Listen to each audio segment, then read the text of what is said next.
अस्सलाम वालेकुम दोस्तों, तुसीं वेखदे पे मेरा पंजाब टीवी ते मैं तुहाडा मेज़बान वाहिद खरल। दोस्तों सब तो पहले तुसीं साडे चैनल को सबसक्राइब नाल ही बेल आइकन करो ओके, ताकि साडी हर आने वाली नई वीडियो नोटिफिकेशन सब तो पहले तुहाडे तक पहुँच सके। दोस्तों अज भी असीं तुहाडे वास्ते रोज़ाना की निस्बत एक गां दी वीडियो लेकर हाजिर होए तो उम्मीद करांगा तुहानूं साडी ये वीडियो पसंद आएगी।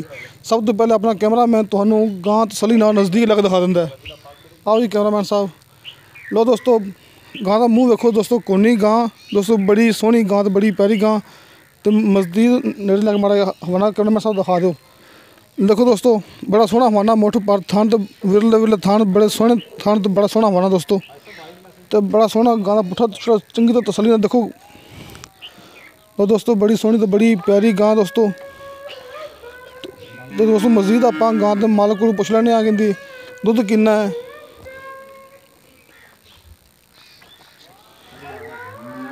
आ जाओ जी। अस्सलाम वालेकुम जी। वालेकुम सलाम। सर की नाम है तुहाडा? अली रजा। अली रजा जी। गां तुहाडी? हाँ जी बिल्कुल ठीक है।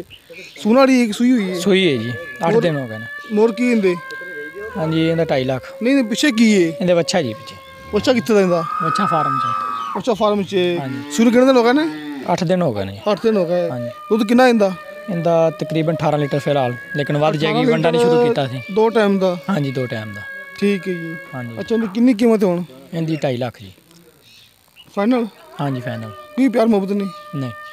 ठीक है जी। हाँ जी। लो दोस्तों 2.5 लाख रुपये माई की कीमत हैगी। फिलहाल इनके प्यार मुहब्बत भी हो जाएगा, आप उन्होंने करवा देंगे दोस्तों। किसी दोस्त को गां पसंद आई हुए साडा नंबर लग गया डिस्क्रिप्शन के, साडा नंबर डिस्क्रिप्शन लग गया। किसी दोस्त को डिस्क्रिप्शन का पता नहीं लगता तो 0321 57 29 2 साडा राबता नंबर है। साडा यही नंबर व्हाट्सअप पर लग गया है। साडी वीडियो लाइक करो, शेयर करो, कमेंट्स लेके भेजो दोस्तों। तो मिलने अगली वीडियो ते खुदा हाफिज़।